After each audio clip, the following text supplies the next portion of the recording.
We believe that being a defender requires more than building shooting skills on a range. It's also a development of the heart, mind, body, and spirit.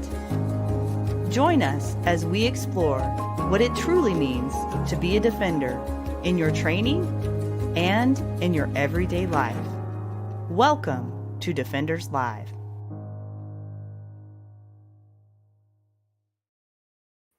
Good evening, everyone. Welcome to Defenders Live. I'm your host, Laura Thorson, and I'm extra happy to be with you tonight. We have a guest tonight, Steve Moses, and I will be running that interview here shortly, and I'll give you a little lead up to that. But first, I want to just thank all of you beautiful people for attending tonight. And for those watching as a replay, or if you're new, welcome. We're so glad you're here. Please go ahead, put in the comments where you're watching from. We always want to hear from you.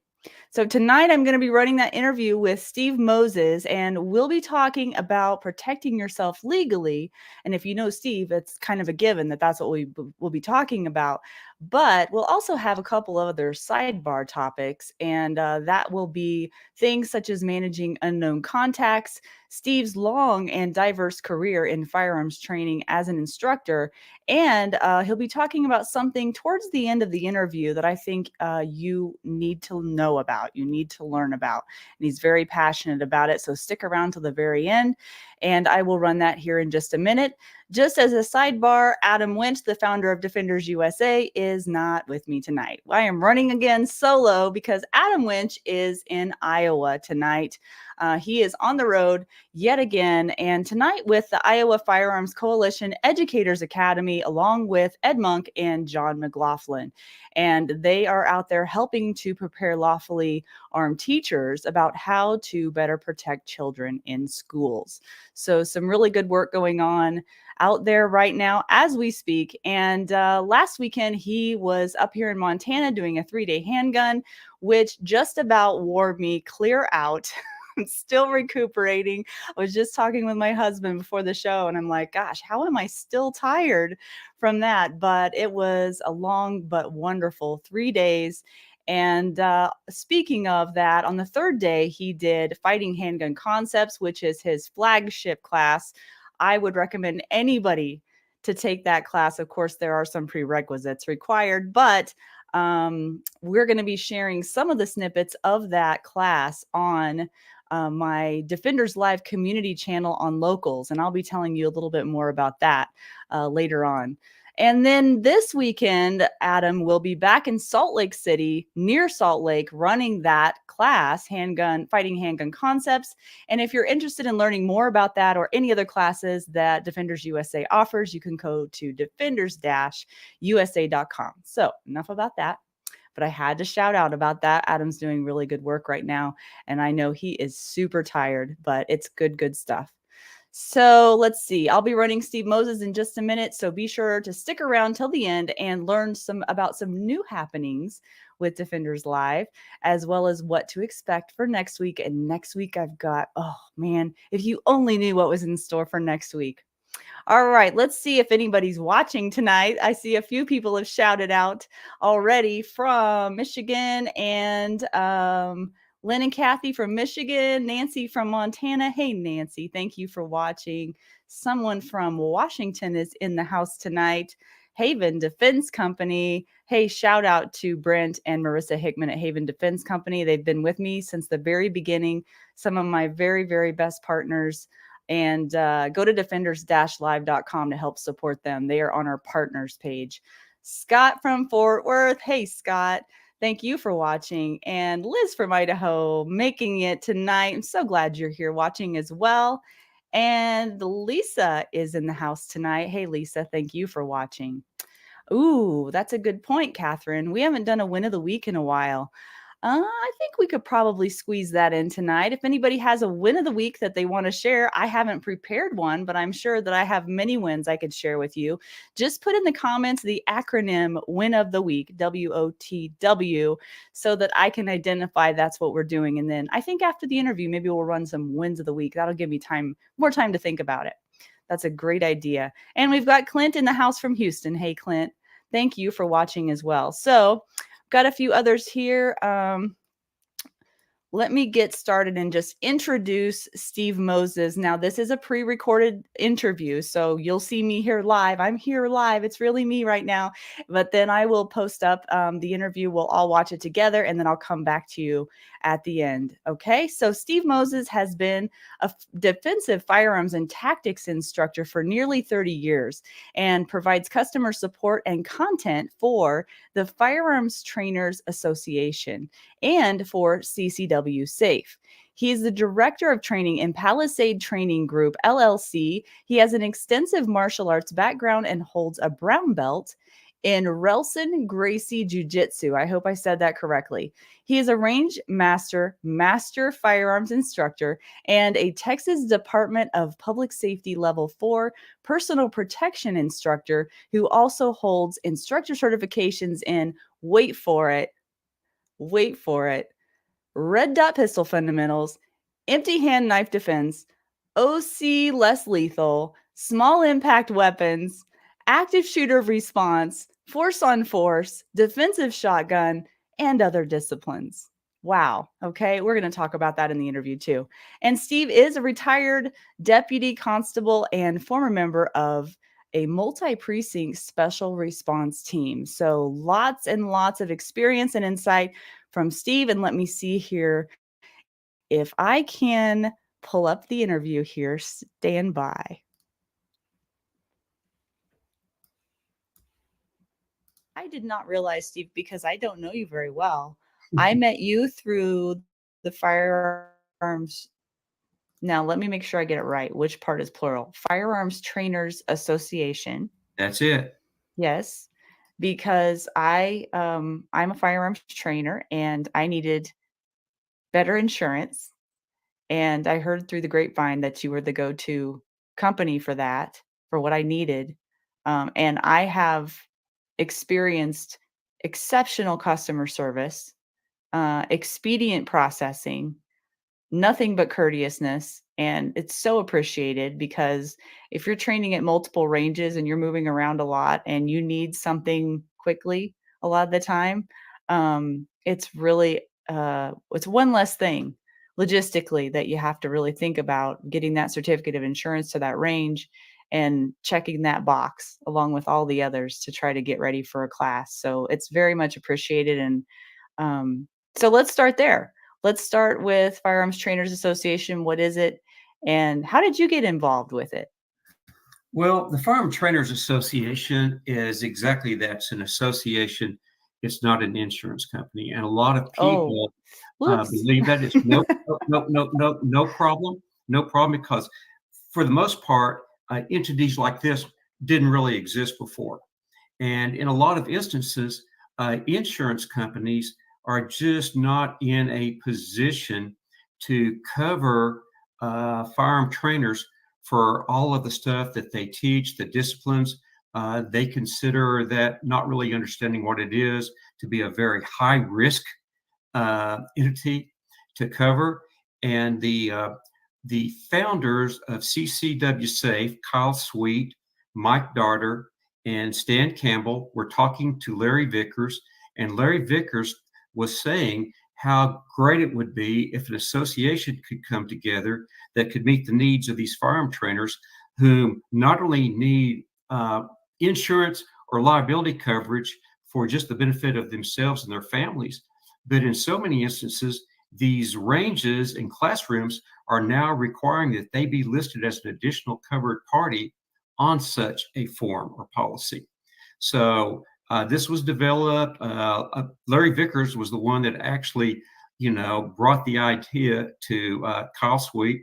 And so Kyle started talking to me, and I was like, going, I think this will work.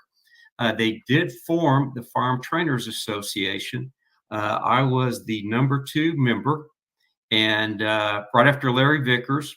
And so that makes me kind of, I don't want to say pioneer, because pioneer, implies that there was something done on my part to make it happen. But I was one of the very first persons that was brought into the circle and everything in order to, just consult on and become a member.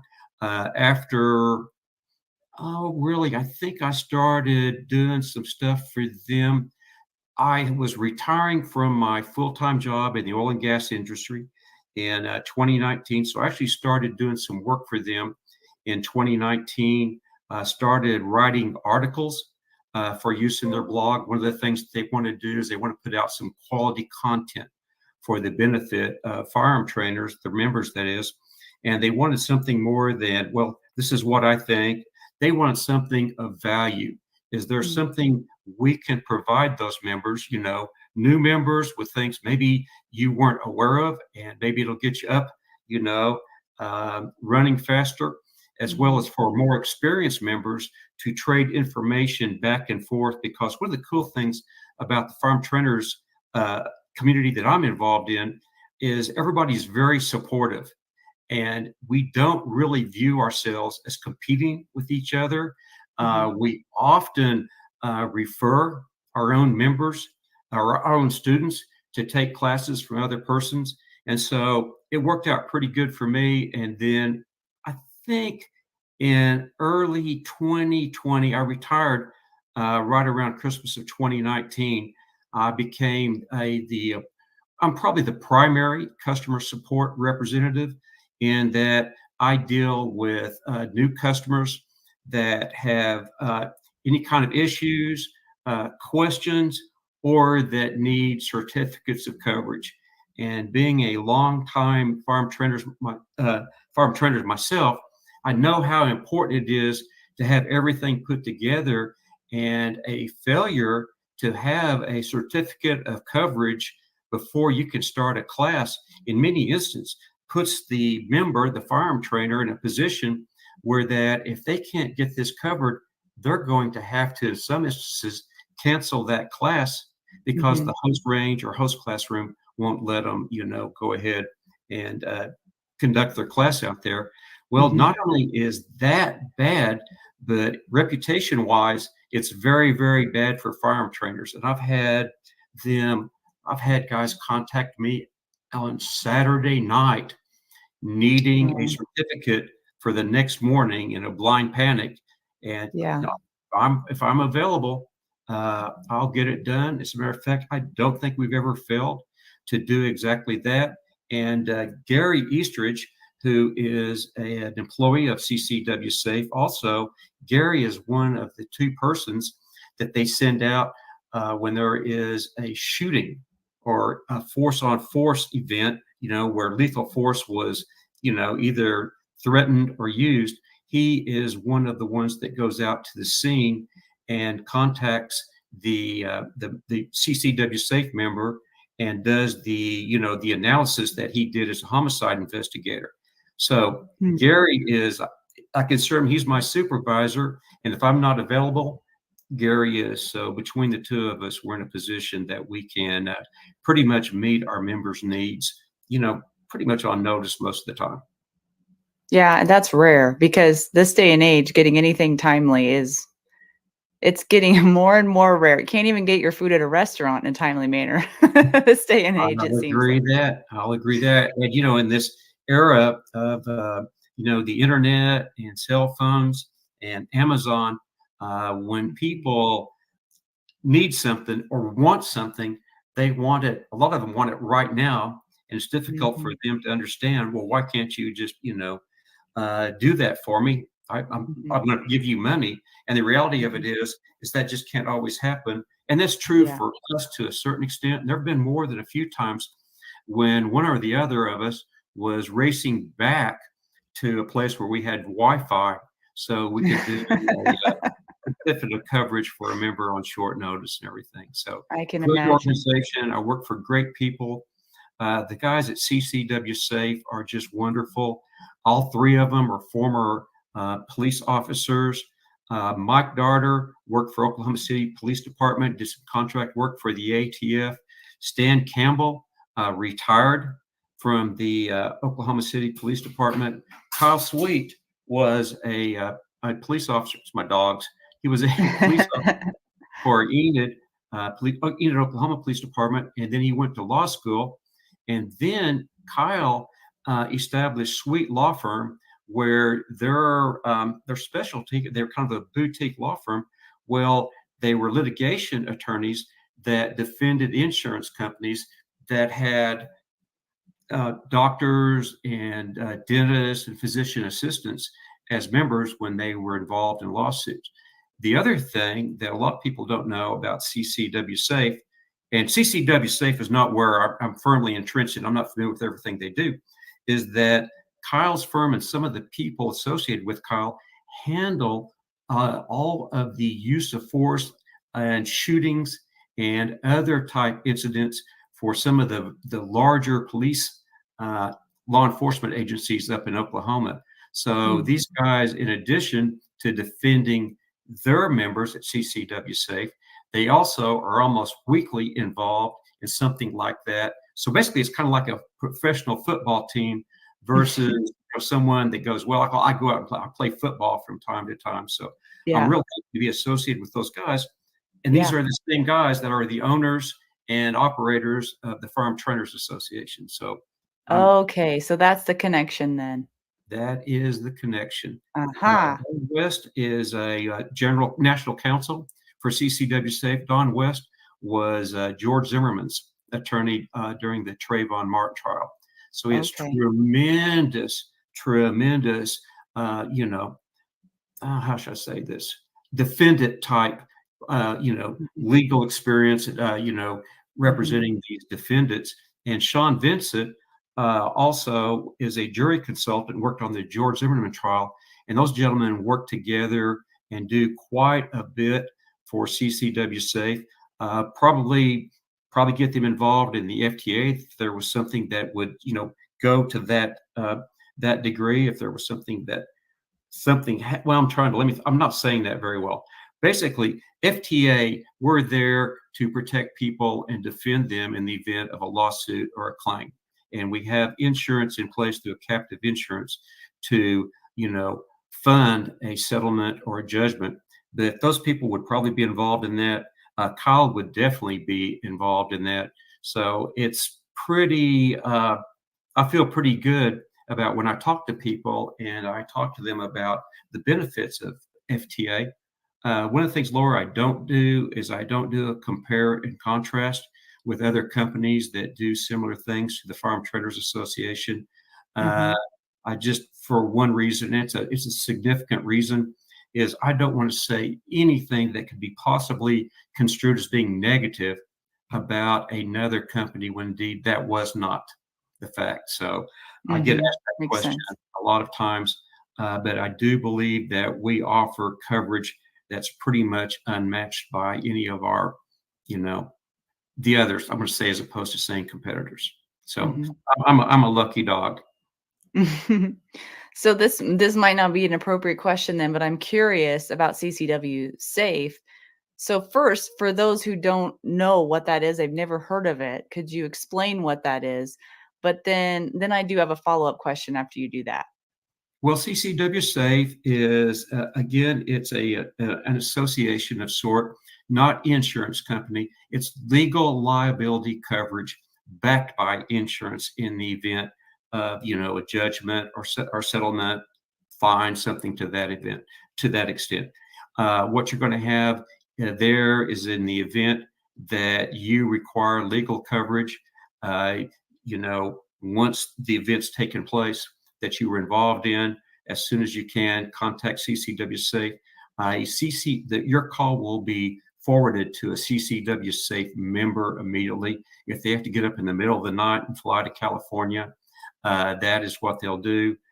They will pay your bill. They will cover all of the legal costs, including expert witness fees. They'll pay their bond coverage, I think, goes up to $500,000, and maybe $1 million. You know what? I think it's $1 million, but I really don't hold me to that. Sure. I'm not sure. So it's been a while since I've kind of delved into that stuff.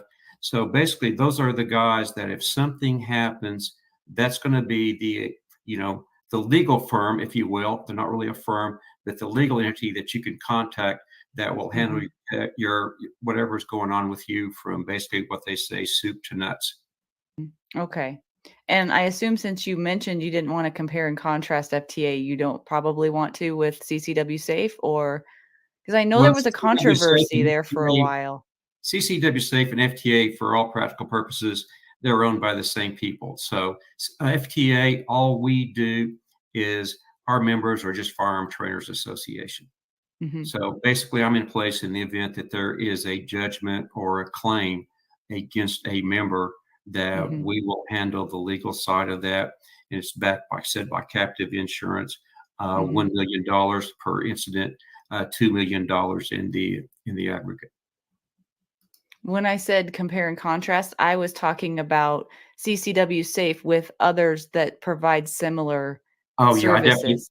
I definitely won't do that. All I can say is that we're pretty much of the opinion that whatever the other organizations say they will do, they will do. You know, our recommendation is just look at all of us and see what we will do, see what the terms of service are. And then the one thing that I think kind of maybe puts CCW Safe kind of on the top tier is just the quality of the people, the experience of the people that will be actually involved and engaged in something if something happens while you are a member.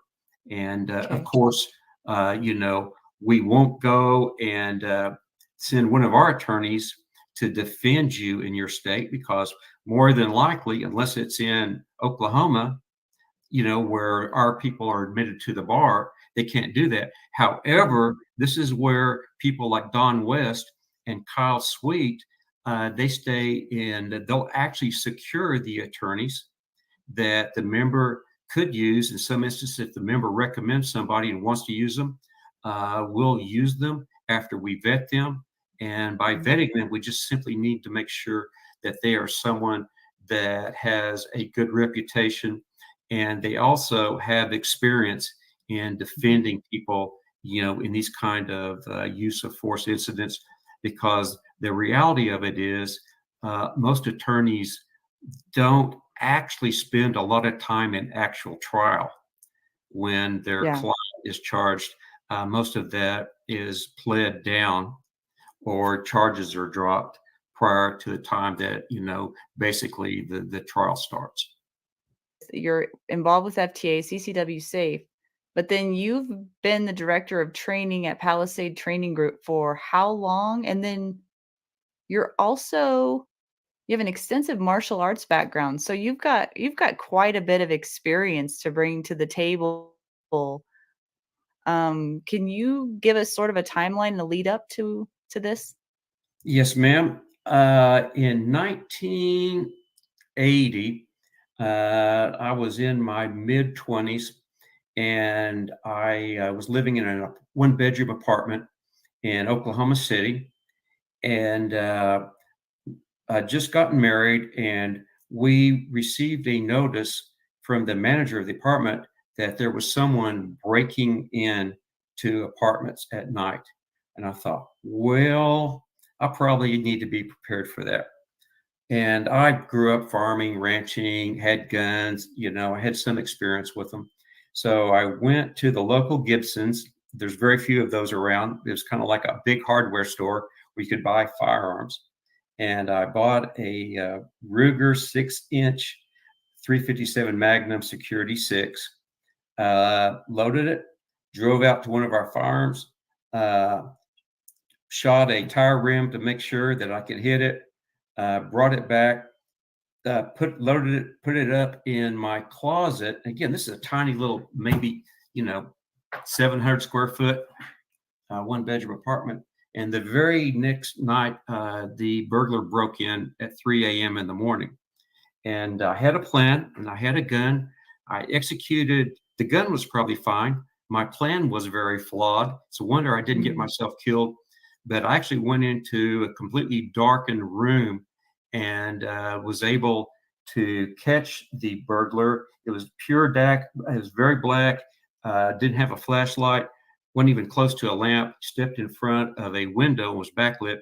Pointed my gun. Told him impolitely to hit the ground, or I would shoot him, turn the light on. My wife called the police. Police got there about 15 minutes later, held him at gunpoint the whole time. After they left and I sat down, and I remember my throat was kind of sore because I'd been yelling at him. And I went in there and I got a glass of orange juice, and I could hardly drink it because my hand was just going, oh yeah, adrenaline dump. Adrenaline dump. And I thought, I just about got killed there. So I made it my goal is that whenever I could, I was going to learn how to handle a situation like that better. Well, at the time, I didn't even know about gun sight, and I don't know if there were any other schools that were teaching civilians how to use a handgun defensively. So I just made it a vow that as soon as I could, I would get some training.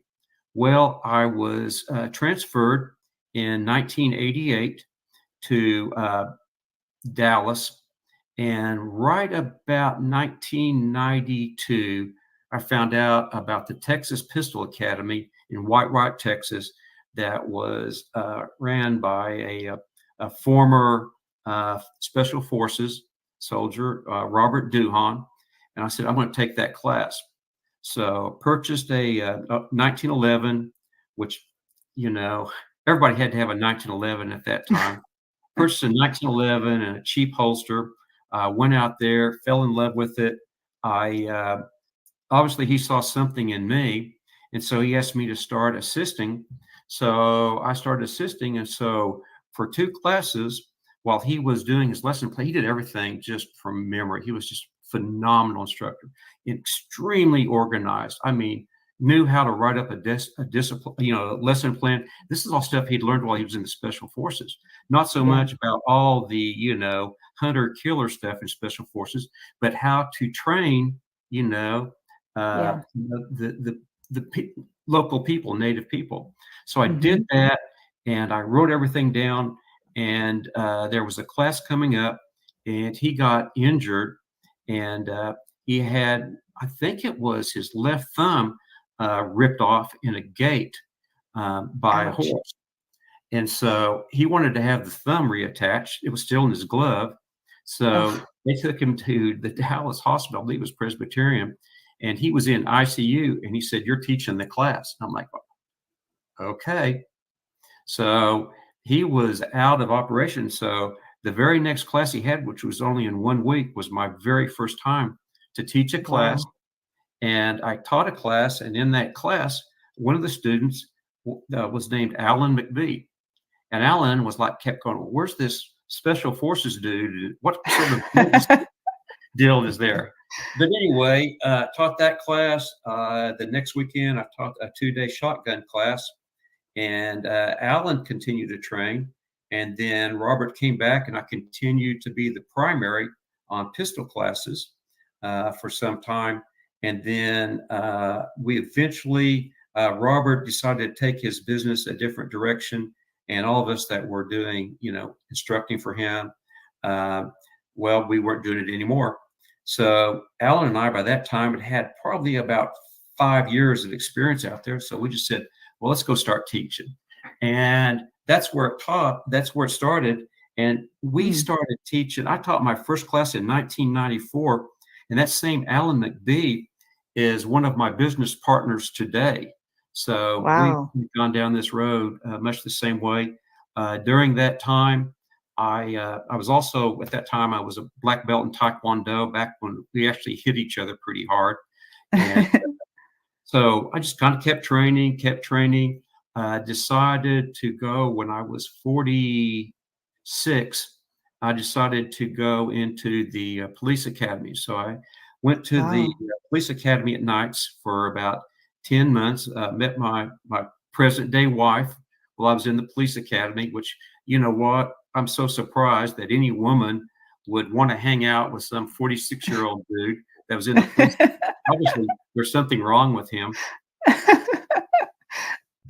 So after that, I got into private security, executive protection. I started working on a mega church security team along with Alan. And I ended up, even though I was a reserve, I ended up on their first tactical team. So I was one of the plank members of the first Tarrant County Constable multi-precinct special response team. So I went to SWAT school, took a bunch of classes that, related to that, mechanical breaching, shotgun breaching, high-risk warrants. During that time, I was taking carbine classes, shotgun classes, pistol classes, Pakiti Tertia, which was Filipino knife fighting. And then just kept on doing that. Alan and I had several companies. We had one called Southwest Defensive Shooting Institute. We terminated that at one point because we had some other owners that had quit coming, and obviously we weren't very smart when it came business-wise. So the only way that we could not be associated with them was to terminate that company. We did some work for Andy Stanford at Options for Personal Security. And then Alan and I went ahead and formed Palisade Training Group. And so Alan and I have been teaching together now for about 20. Oh my gosh. Oh my gosh. Yeah, it's coming up on 30 years. Wow. So anyway, during that time, I ended up in Tyler while I was at Tyler. I studied Brazilian Jiu Jitsu at the Relson Gracie Jiu Jitsu school there in Tyler under Drew Arthur. Got my brown belt there, and then I eventually retired. And then we had a house here in Bluffdale, Texas, kind of small out in the hill country. Well, actually, it's in the cross timbers, but it's very hilly and craggy and trees all over the place. The views out here are just beautiful. And then during that time, I decided to go ahead and pursue a number of instructor certifications. So over time, I'll probably forget some of these. I got empty hand knife defense instructor. I got OC less lethal instructor. That was Chuck Haggard. Force on Force, KR training, Carl Reen. Active shooter. That would be Ed Monk. I love Ed Monk. Yeah, he's a great guy. Matter of fact, we're teaching a class, our church security class, our church security instructor class out at Ed's range at the end of this month. Oh, perfect. I'll tell him hi for you while I'm out there. Yes, please do. Yes, we're trying to get him to Montana. It's in the works. Oh, he's amazing. He is amazing. He is. I kind of hope to get him into Oklahoma and host him for that same active shooter instructor class someday. Let's see. Also, I'm trying to think of all the ones. I have a list here. Do you want me to just read them off? Yes, please do. Please do. Okay. Let's see. Master Firearms Instructor with Rangemaster, Texas Department of Public Safety Level 4 Personal Protection Instructor, certifications in Red Dot Pistol Fundamentals, Empty Hand Knife Defense, OC Less Lethal, Small Impact Weapons, Active Shooter Response, Force on Force, Defensive Shotgun, and others. So there's more, I guess, maybe. I've gotten a couple. I got one not too long ago. One I really, I knew I wanted to do this class, and it was money well spent. It was Dr. James Williams, Tactical Anatomy, Shooting with X-ray Vision instructor. And so it was about, unfortunately, there's a certain amount of lethality that is likely to be involved anytime you defend your life. You defend your life effectively enough to stop the threat if they're intent on killing you or, others that you're responsible for. That's been a really, really good class, and I've learned a lot from it. We've incorporated much of all of the classes that we have taught. We've incorporated something of those classes in the ones that we teach, or we feel like we're in a position to answer questions or direct people, to the people that really are masters at the craft. But by the token, we don't believe that going and taking, a 2-day class, a 3-day class, or a 5-day class makes you someone that is really good enough probably to start instructing on that subject. Of course, I just don't think you're doing, what's fair to your students. So we recognize that there's certain things, and in our lane, we're pretty good at 3 or 4 subjects, and there's 3 or 4 other, or probably many other subjects and disciplines that, we've got a journeyman's, maybe capability there. But if you're really serious about that, we need you to go to somewhere else or In many instances, Yeah. we host people. So I've Yeah. hosted Mike Green. I'm hosting. Oh, I I'm love Mike. hosting Jeff Gonzalez here, Awesome. Granbury, in September, and in October. I think it's October 13th, 14th. I'm hosting Shane Kerwin, and at the CCW Safe FTA range in Tuttle, Oklahoma. So Wow. I still do a lot of this stuff, given my age and all the damage I've done to myself, over the years that, I'm constantly trying to fix or, live with and everything. I was talking to Craig Douglas and I said, Craig, I said, I can go and hurt and sit on the couch, or I can go and hurt and be active and have fun. And for me, the latter is a whole lot better than the former. And he agreed. I love that. I wanted to ask you, when you were going through that whole timeline, the first thing I thought to myself is, wow, this is a lot of stuff. And through the years, you have just kept going.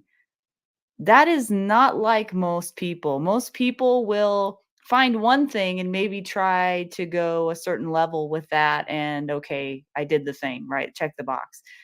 It seems like there has to be some sort of a driving force behind why you never were completely satisfied or getting to one there's and then it's like you heard the list I named off. I mean, not just learning it as a student, but becoming an instructor. That's another level. Can you identify what that drive is, or where did that come from? What's that about? Well, one thing that I've always kind of considered, like in martial arts, it's not about the destination, it's about the journey. And Mm, so I don't ever think that I will be as good in something as I would like to be. And to that end, I want to keep working on that as time goes on. And one of the bad things about, well, not really bad things, but one of the things that's kind of a issue is the fact that when you are still physical after all these years, or you're still shooting after all these years, you start seeing a decline in your performance, mm, stamina, cardio, mhm. and I'm just like, well, you know what? I can't keep up with the people 10, 20, 30 years younger than me, that maybe I can be the best version of me that I can be. The only way that I can accomplish that is to, continue going on. And I would just rather, break and burn out than rust out. So I don't know what it's going to take to stop me. My wife is, she thought probably I would be, sitting on the couch and mowing the yard and pulling weeds, for recreation.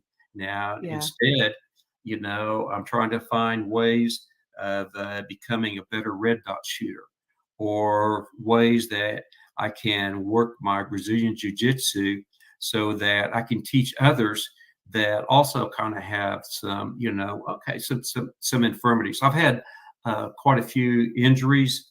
I've had multiple back surgeries. I had my third Oh, wow. lumbar fusion last December, and so, Wow. uh, but I was back in the dojo. Oh golly, in April, and and I still at this point I've got a great Brazilian Jiu Jitsu school, Josh Poland in Granbury. Give him a shout out, and I go and I take a private from him every week, and we just kind of work on stuff. A lot of stuff I'll work on is stuff that I want to teach to my church security team about dealing with suspicious contacts. Security officers, whether it's church security or just private security, they're much more likely to be assaulted than police officers are. Mm, And in a lot of instances, the people that are on these church security teams, they're older people, and mhm, their heart's in the right place, their mhm. minds are in the right place, but some of them just don't have the skills, and they're very susceptible to being injured. So that's one of the things that we spend a fair amount of time in our church security class, is just showing these people how they can survive. I don't mean submit or, win against, someone that may be younger, bigger, stronger, etc., but how they can survive, and how as a team with, interlocking support, the others can get in there and, be the one that, in some instances may save you from getting seriously injured. But it's just kind of a calling for me, when kind of look at, the money that I've made, in the last few years, in terms of teaching. I've been pretty much just kind of barely over black, not always over the black. But the thing is, I walk away with such a sense of just accomplishment by seeing these people not only being better prepared and more competent, but confident that they are. It's just, seeing that light, oh my gosh, I'm not at the mercy of somebody that's trying to kick down my door. I know what I can do if someone comes up and starts accosting me, asking for money, maybe perhaps as a ruse in order to get close enough, achieve their payday. A big thing for me too is working with women on, just this ability to manage people and distance in both public and private, and understand that there's some actions that you can take. And if you know them and you're willing to do them, not only are you less likely to be targeted, or that action completed, that you may be able to break contact, or if you are forced to defend yourself, you can do that. And by taking certain actions, you can sort of, as I think Mike Darter with CCW Safe would say, disambiguate the situation. Because, in terms of defending ourselves against the use of force, the other person has to have, the ability, the opportunity, and the intent. And, you can look at people and you can say, oh, I think that person has the ability, and based upon their distance or lack of barriers, or the existence of barriers between me, they may have the opportunity, but do they have the intent? And that's what they do. They mask that intent in many instances. Yeah. So our deal is to kind of pick up on those. On the nonverbals. Yeah, pre-assault clues, and acting upon them, and actions that we can take that may cause that person to either break contact or go ahead and reveal that intent, that then puts us in a position where we can maybe use nothing more than language, all the way to, depending upon the situation, OC, or we just strip away everything. There's no question about it.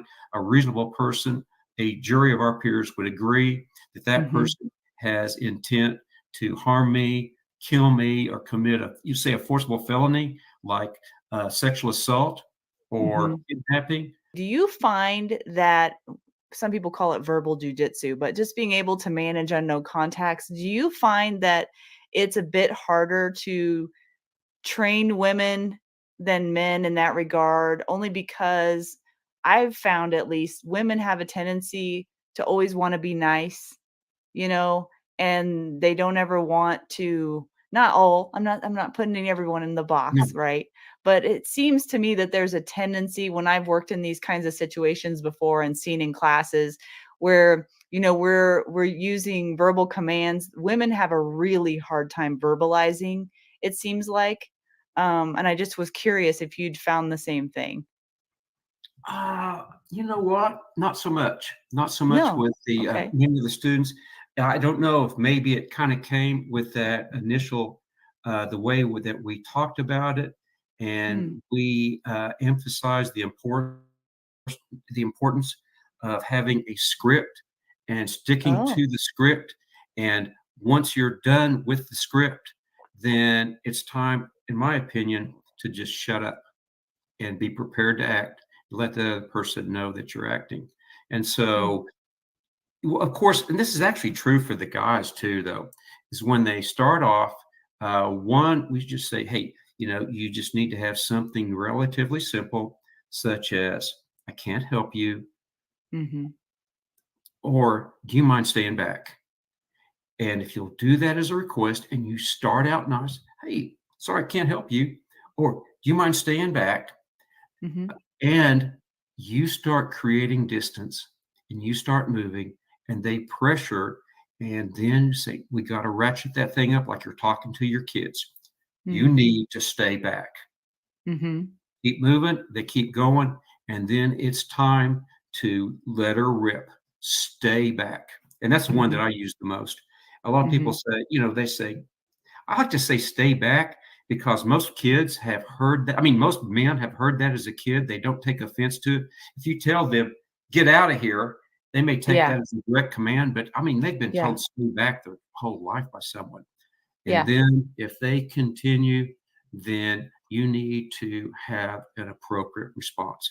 And the other thing I do is I make them do the stay back, and I emphasize bringing it from the diaphragm. And I go, when you say stay back, I want it to come from your diaphragm. And I don't tell them, but I'm looking at their diaphragm to see if they're engaging those stomach muscles. And then when they do it, that's it. That's it. You own it now. The main thing there is, for me, is though that has to be combined. It's kind of like, was that talk softly but carry a big stick? They already have to have a big stick. And that big stick can range from a gun to a knife to OC in Texas, sap or a jack, or even, your hands. And we're big fans of the Craig Douglas, Paul Sharp face thump. And we teach that. We show them how to do that. So if somebody's closing on you, your face thump will be just as effective on them as their face thump would be on you. Because what's a face thump? Face thump is when I take like a half a grapefruit or a softball, and I don't even do it like that. And I just shove it right in your face, but I shove it with a pop. And when that happens, what happens is a lot of times is just the tips of your finger, not your fingernails, go up, and one of them will touch that person on the eyelid. And when that's done, people, I really don't care who you are, you would have to have trained to overcome that, to not react in a way in which your mind is just on the fact, wow, I've just been struck in the face. Am I hurt? Recover. And by then, you're ahead of the curve. That person needs to be 5, 6, 8, 10 feet away. So the thing is, you got to do it and you got to get out of there. And so a lot of times they'll sit there and they want to telegraph it. And I go, you don't need power. You don't need power. You just need to get your hands in your face. Imagine, touch your own eyebrow. I'll touch your own eyelid right now. I'll have them do it. And, they all kind of go gingerly up there. I go, okay. I'll go, all right, I'll go back. Okay, do you mind if I thump you on the arm? You mind if I thump you on the chest? They go, yeah. So I'll sit there and I'll go, I'll hit them about that hard. And they'll go, wow. Because now they understand that something that small has a lot of force when applied to something as fragile as your eyes. People say, well, what if they have glasses on? It's the same thing. All you need to do is just close their eyes.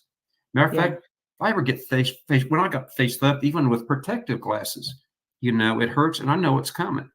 And so something like that, I'm a big advocate of having OC, with the understanding that OC will not probably save you from someone that is trying to attack you.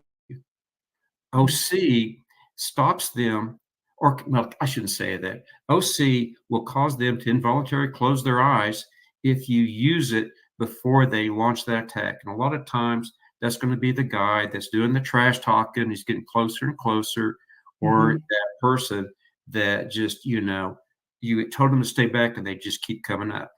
And have you done that Chuck Haggard OC less lethal course? No, I haven't. I'm having Chuck on the show later this year, so I'm looking forward to that. Please do. He's got a very good system of how to stage that.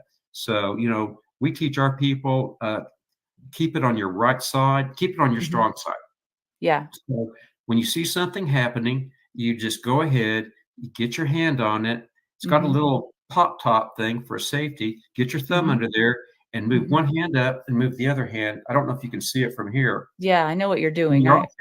Okay, now I've got it under my armpit. Plus, I've got this hand up there in case the person, I need to face thump them or I need to start going into default cover. And it just comes right out. So we taught that yesterday, which is, God, I really like, seeing those guys kind of light up. Well, not light up literally. Everybody in this class were males, and we have them get them protective eyewear and everything, show them how to use it. And, you can just see the sense of empowerment that comes up because this is something, now I have something other than the face thumb. And then, the next thing is if you can, carry a gun, have a gun on your body and know how to use it and know how to use it in close contact. A huge thing that's going on right now that's a big concern to me is human trafficking. And what a lot of people don't realize is we keep thinking about these, these poor immigrants that are coming across, and the cartel, is both, using for labor and commercial sex. But this stuff is happening to our kids. Our kids are literally being stolen on the streets. Another thing that a lot of people don't realize is that in this kind of, you get these older teens and young adults that go out. It's true for males too, but mostly we think about females that go out to places where alcohol is served and become either inebriated or compromised, or perhaps something slipped into their drink. And we also know, I know of a person that on a Tinder invitation met a guy at a Denny's in Fort Worth, and it was a nice Denny's. I know exactly where it is. He scooted around on the booth, I guess, and he jabbed her in the leg with a hypodermic needle. And oh my gosh. She woke up like 36 hours later, and she was in Louisiana, and she was in a hotel room. And what he had done is he had transported her to Louisiana. So he was the trafficker, and he had, for lack of a better term, pimped her out. And God, I think the exact number of guys that came in there that night and assaulted her was somewhere between 30 and 40. They had it all on video. Oh my God. And this is just, this is your daughter. This is your niece. This is a girl that attends your church. Those people now, they are very vulnerable. Did you see that movie Sounds of Freedom? I haven't seen it, but I've heard of it. Yeah. And the trailer as well is very emotional. Yeah. It's very emotional, and seeing actual video, people just running out there and snatching up young kids, young females, young adults, and just physically grabbing them and just driving off. Vulnerable people. Yeah. And once they get them, it's really sickening, quite honestly. It's really sickening. Yeah, it's a bad deal. So anyway, that's my kind of long-winded dissertation there. Kind of why I'm doing what I'm doing. And then also, I was in a really good position in terms of working for the FTA, because not only was I a firearms trainer, I am an active firearms trainer. And I also did a lot of writing for SWAT magazine and some others. So I have a writing background. I was an oil and gas negotiator. So I would negotiate sometimes pretty complex oil and gas transactions and then reduce them to writing. So I had, some skills there in both negotiation, reading other people, communicating with other people, and then being able to, put that in writing. So it just kind of lucked out for me. And best of all, already knew some of the people here at CCW Safe and FTA. And most people don't realize this, is that the reason I knew them is that Kyle Sweet is my cousin. So he's about 15 years younger than me. And so, he and I enjoyed the same things. And so he knew of what I had been doing and what I was capable of doing. And so then also, he's got a great work ethic, and I try to mirror the same thing, and so it's worked out very well for me.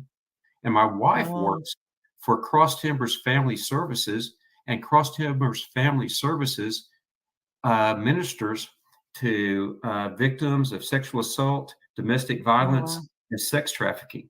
So everything that we've kind of talked about, it's just all kind of contained in this conversation. And that's where I learned a fair amount about sex trafficking, was from a detective that works there at the Tarleton State University, who handles all of those cases. As a matter of fact, she and I have done a podcast on sex trafficking for Brian Eastridge, and we're getting ready to do one later this week for She Shield with Sophia. So it's Wow. there's a lot of stuff out there that's good to know. And one of the things I always think is, even if you can't actually do something physically about it, if you see something and you're knowledgeable, perhaps we can take an action that will, maybe for all practical purposes, save someone else's life. So what was that called again that you just mentioned? I think it's believed She Shield. Okay. And So we could Google that. yes. Okay. And matter of fact, I think it's going to be a live podcast. I'm not sure, but I hate to say this, I'm just almost like the handler here. I'm the one that realizes how important this is to not only concealed carriers, but all of us. And so I've kind of stalked her and dragged her into doing this. And she's been real good about it, because she knows that this information needs to get out. But there will be some quality information put out that I think maybe will kind of give some people some black and white facts about human trafficking, and how, it's just a huge commercial industry, even in the United States, and just how devastating that is to people. And, I'm at that point right now where, I'm pretty empathetic to, how the lives that other people are living. I remember times when maybe, I was having trouble, making $1, or I was getting crushed by inflation, or just, all these other things. I worked in the oil and gas industry, so it was very cyclic. And so I worked for, probably changed jobs about 5 times, and only left one voluntarily. The other ones just got crushed, and they're out of business. So it's all of that, it's a big deal to me now. And I'd love to share that information with other people that just may see that one time, that lets them know. Laura, about, maybe 10 or 12 years ago, I was working warrants with another deputy, and we picked up a person on a bench warrant, and we took him to the Tarrant County Jail. And so that's a big jail. And so, once you get inside, there's kind of an initial booking area. And so you go in this booking area, and that would be all of the people that have been brought to jail. And at this point, the other deputies, they're doing their searches, frisking them, getting information, fingerprinting them, and everything. And I walked in with the person that we caught, and I looked over on that bench, and there were 6 girls that had been caught and arrested for prostitution. And I looked at them, I'm like going, you know what, man, those don't look like prostitutes to me. They're young, they're fresh-faced, and I mean, they were hugging each other. You could just tell they were just under just this real emotional distress. And I'm like going, I guess I don't know about, we never did anything in terms of, stings or anything. So I guess I don't know anything about prostitution. But boy, these girls sure seem young. And so I went in there and everything. And then I learned later that those were basically sex trafficking victims. They were forced there. Some of them had been sold by their parents. Some of them had my gosh, really? Yeah. Some of them were sold by their parents. Some sex trafficking victims are just kidnapped. If you get them away and you get them doped up and you control them. And you can often tell by the way they never have money. They may not seem to know what's going on around them. It's, anytime somebody asks them a question, they will, kind of look to the other person maybe that's with them. Like, is it okay if I say something? And now I'm kind of like, okay. That's what they were. And I knew at that moment, though, I knew something was wrong. I just didn't know what it was. And so the person I'm going to work with Sherry Thompson. She is absolutely an expert. She was actually a sex crimes investigator. I mean, she had a team when she was working for the Fort Worth Police Department. So she's an expert at this. And I just kind of sit there and I just try to kind of help the ball rolling. Or I just, throw things out there that I'm thinking, okay, this is what I observed. Or I just, I ask her a question that I know that she needs to be asked. That it will really be, it should be a pretty powerful podcast. Well, I'm going to look for that link so we can post that up when this interview airs, so that we can make sure people go watch that. Funny that you mentioned that about body language, you said you knew something was wrong or different, but you couldn't quite put your finger on it. We had Gary Quessenberry on Yes. not too long ago. And one of the questions I asked him, man, you should go back and watch it too. One of the questions I asked him was one of the biggest mistakes that he learned from in his life, expecting it to be something like, I don't know, gun related or something personal that in his life that he made a mistake and learned from. It was actually, he spoke about when he was a federal air marshal and he saw a woman with a child on a plane, and they weren't speaking English and he didn't know what they were saying, but of course he was reading body language, and he assumed that the woman was the parent.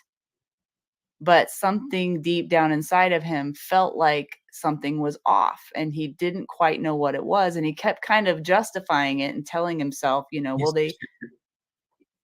that they look kind of similar and they're speaking the same language, so it must be the mother and this and that and whatever. And then years later now, it's haunted him because he now knows, or is pretty sure he knows what really was going on. Yeah. And that's he said his biggest regrets is not knowing in that moment. So I think you're right. Like learning what those things are and, or just trusting your gut and your instinct. Really, really important.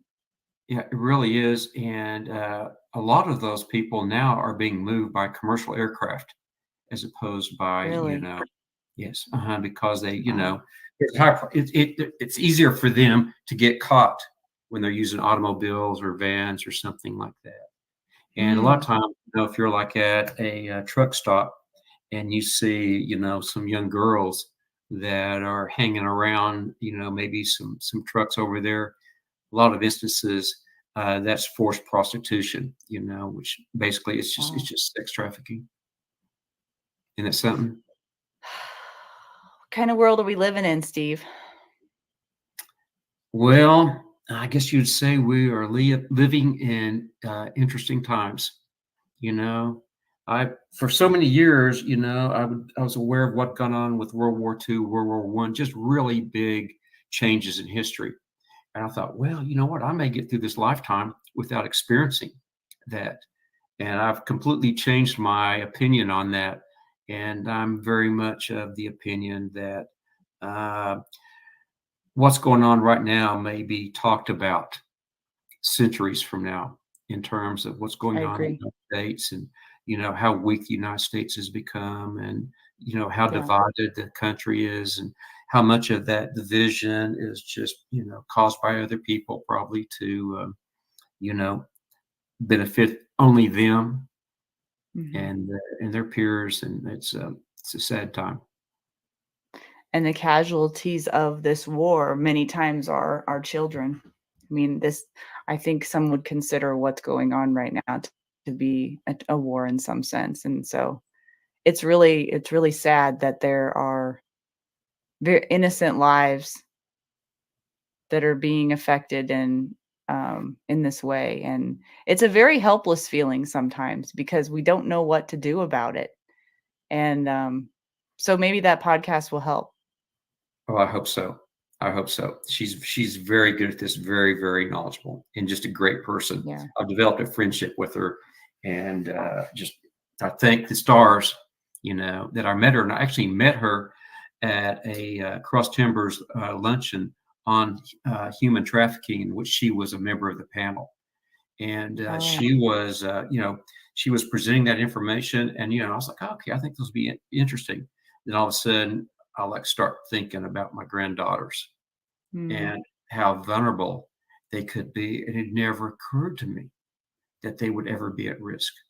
And then how vulnerable, nieces, cousins, I mean, and then people I don't even know that are like me, and I'm like going, oh man, we got to take care of this to the extent that we can. We may not be able to do a lot, but we can at least do the best we can. And that's, maybe all we can hope for. Yeah. Well, thank you so much for your time tonight, Steve. I know we went down a few rabbit trails, but I tend to came do out that. the other side okay. Any parting thoughts before we leave tonight? No, other than I very much appreciate being asked to participate on this.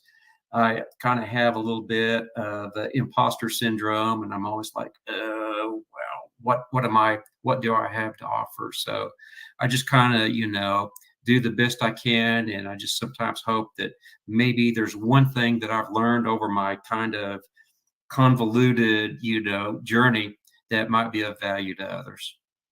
Yeah. I have imposter syndrome all the time, so I can relate. I'll live with it. But I think that having a heart of service to others and hoping that just maybe one person can hear the message they need to hear will put things in the right direction, and we just keep showing up and doing the work. So I think that's all we can do, and I appreciate your getting that accomplished. all right, guys. So tell me in the comments, what did you think of the interview with Steve Moses? And by the way, thank you for hanging out with me for this long, because we did go over the hour, but I figured, a few more minutes can't hurt. So stick with me for just a little bit longer. Be sure to let us know in the comments what you thought. And if you like this show, you think it might help someone else, share it far and wide. And also let me know, what other topics are you interested in learning about? I want to produce shows that you're interested in, so I'm always wanting to hear from you guys. So what do you think, Catherine? Do you think that we should go through the wins of the week, or shall we skip that tonight since we went over? I'm kind of thinking we might save those for next week just for the sake of time, although I do have some really big ones, but they can hold over till next week, I believe. I do want to give a huge shout out to all of you who have become paid members on the new Defenders Live community on locals.com. Let me see if I can find, well, it just says locals.com, but go to locals.com, search for Defenders Live. And I sound like a salesman here, but it's true. For less than the price of a cup of coffee per month, you can have access to some content, guys, that I'm really excited about sharing with you. It is kind of the watering hole, so to speak, for Defenders Live that I'm moving a lot of you guys over to, because that is where we can say and do what we want. So we have a series there called Defenders Uncensored, and it is, as of right now, a roundtable discussion with some of our friends. And we get pretty real and pretty raw on a lot of different topics. And actually, surprisingly, the topic Steve was talking about, human trafficking, is one of those. And we're going to have somebody, that knows so much about that, that's going to be on Defenders Uncensored. But that's not the only thing we're going to be talking about.